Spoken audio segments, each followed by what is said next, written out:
Hola, mi nombre es Katia Gómez y hoy voy a compartirte más acerca de la educación y la coeducación. Pero para brindar un mejor enfoque, voy a comenzar primeramente dentro de este tema acerca de la historia de la educación. Solo un breve reencuentro sobre lo que fue algunos de los puntos importantes para poder comprender o entender un poquito más acerca del siguiente tema. ¿Okay? Entonces, principalmente en cuanto a cómo fue la educación, tanto para hombres como mujeres, ¿ok? Sí fue diferente y vamos a recordar un poquito por qué. Desde la prehistoria, en esta primera imagen que vemos aquí, desde esa época las mujeres, la educación de la mujer era centrada únicamente en actividades del hogar o del comercio. ¿Okay? No tenían un acceso todavía a la educación como los hombres. Posteriormente, en esta segunda imagen que vemos aquí, se habla un poquito más de que ya existía también una educación, pero era una educación adoctrinada y nuevamente seguían con este papel completamente diferenciador entre hombre y mujer. Principalmente la educación de la mujer seguía siendo en cuanto a temas del hogar y la crianza, etcétera. Y no fue hasta el paso de la oficialización de la educación de la mujer, donde se empezaron a crear las primeras escuelas gratuitas para niñas en el año de 1685, pero pues todavía se puede ver un poquito de no un cambio total, sino que todavía se tenía ese enfoque de la educación en cuanto a costurar, coros, cantos, eh, corte, confección, etcétera. ¿Okay? Entonces, temas que han sido muy marcadas únicamente para las mujeres, ¿no?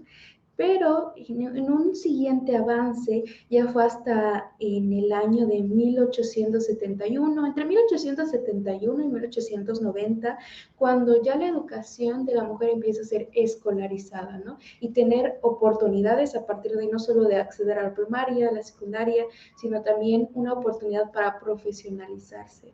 ¿Okay? Que eso es un gran cambio, un gran avance para que puedan entrar no solo en el ámbito social, ser aceptadas como literalmente como ciudadanos, sino que también puedan entrar al ámbito laboral, económico, etcétera. Que eso también fue muy importante. Pero bueno, ¿cómo se relaciona esto con la coeducación, no? Creo que es importante tomar este parteaguas para poder entender esta diferencia, ¿no? Aunque después de esos años sí se empieza a generar este impulso en la educación mixta, tanto de hombres como de mujeres, pero no existe todavía pues esa inclusión necesaria o esencial para que sea una coeducación, como vamos a explicar un poquito ahorita, que la coeducación tiene en cuenta reformular la transmisión de conocimientos, o sea, todas esas ideas que las docentes, los profesores, etcétera, brinden a los educados para tener la perspectiva de género, potenciando las diferencias que existen entre los dos sexos diferentes, buscando un desarrollo personal. En sus diferencias se busca un desarrollo personal. Y bueno, ¿qué dice la siguiente presentación? Entonces, como les decía antes, que la coeducación no es simplemente este convivir de niños y niñas, esta educación mixta, sino que es necesario que en este enfoque coeducativo se establezca un proceso educativo cuyo objetivo sea la educación en igualdad de oportunidades. ¿Okay? Porque sabemos que somos diferentes, pero que todos, a pesar de nuestras diferencias entre hombres y mujeres, se tiene esas mismas oportunidades laborales, económicas, etcétera, y tenemos los mismos derechos como ciudadanos, tenemos los mismos deberes también, y todo esto teniendo en cuenta las diferencias, como le había dicho, entre niñas y niños, respetando estas diferencias, que es lo importante, ¿verdad? Llegar a disfrutar, entender y llegar a respetar, entender y a disfrutar de las riquezas que ofrece esta variedad. ¿Okay? Eso es básicamente la coeducación. ¿Okay? Entonces, algunos de estos objetivos que son importantes recalcar en la coeducación es sobre toda persona, independientemente de su género, debe gozar de los mismos derechos y oportunidades. ¿Okay? Como algo que les decía antes, antes nosotros como mujeres no se nos consideraba como ciudadanos, por ende no tenían incluso ese derecho hasta a graduarse, ¿no? Poder presentar ese examen de profesionalización, pero pues ahora se entiende, gracias a este avance, se entiende que todos tenemos estas mismas oportunidades laborales, pero es algo que se tiene que educar, enseñar y transmitir este objetivo desde primaria, secundaria, etc.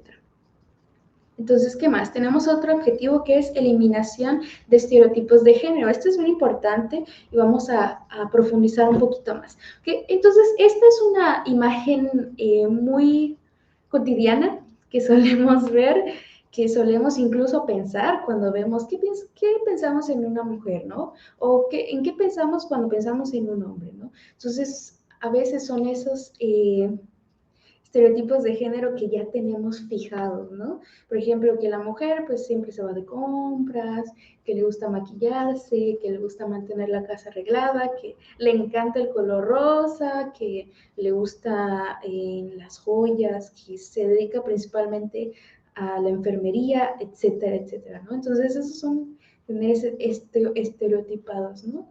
Y tenemos que a los hombres, pues el color azul, los carros de lujo, la pesca, las pesas, el hacer ejercicio, el poder ser exitosos ante la sociedad o el tener dinero, el poder acceder a más puestos de trabajo, etc. Entonces, esos son algunos de los estereotipos que se tienen y el poder iniciar con esta educación sin estereotipos es algo importante, que más adelante voy a compartir un poquito cómo poder educar o empezar a implementarlo en el salón de clases.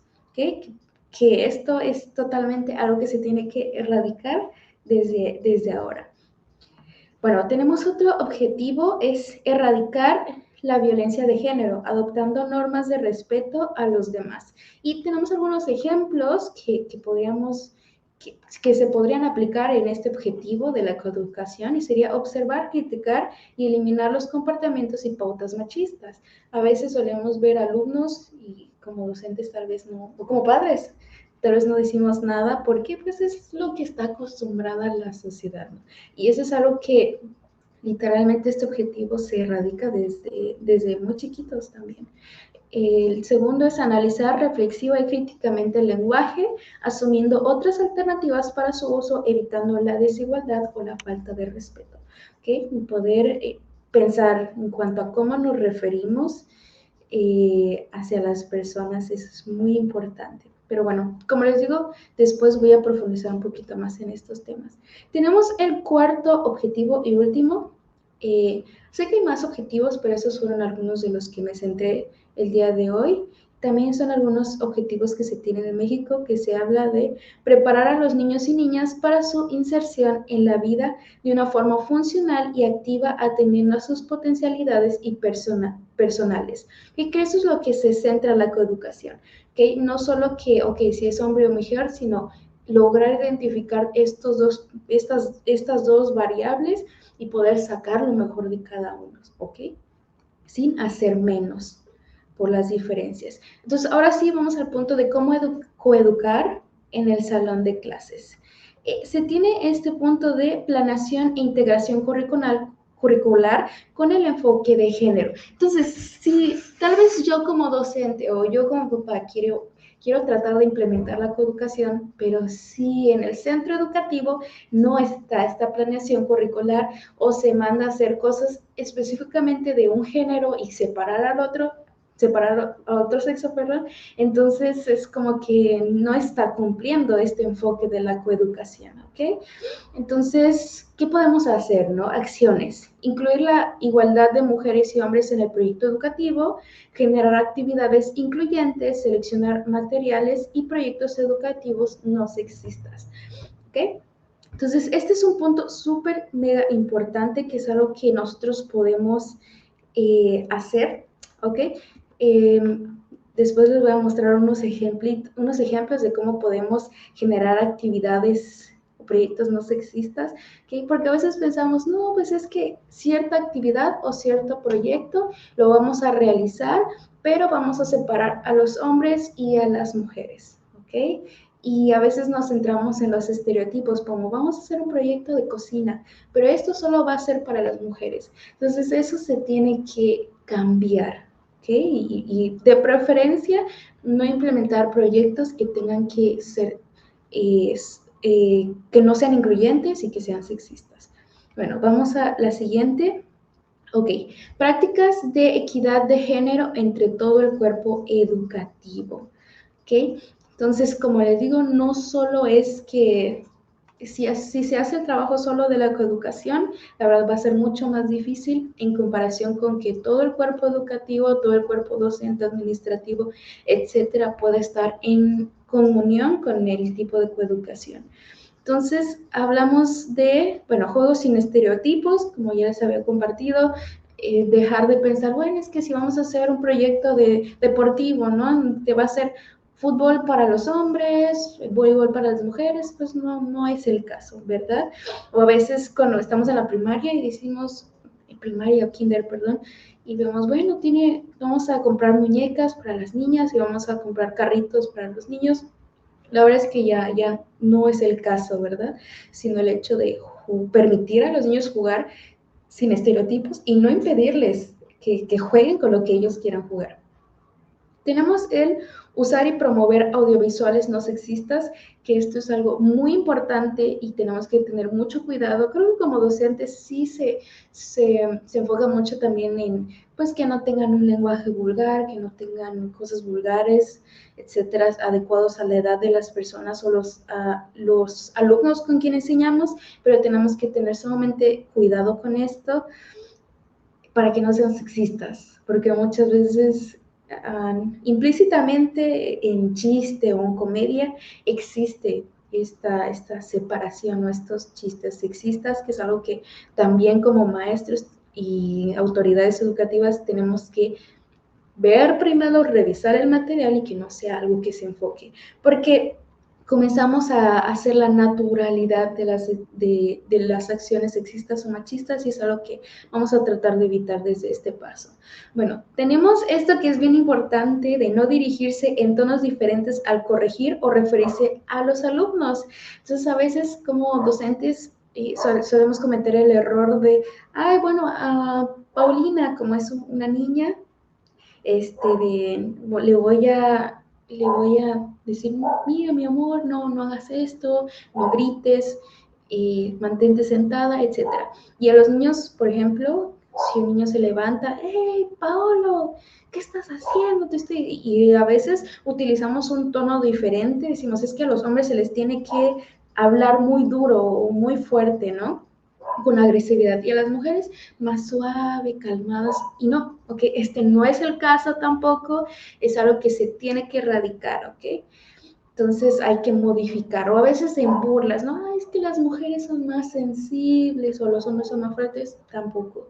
Entonces no solo para llamar la atención, sino también para cuando nos referimos tanto a hombres o a mujeres en nuestros ejemplos.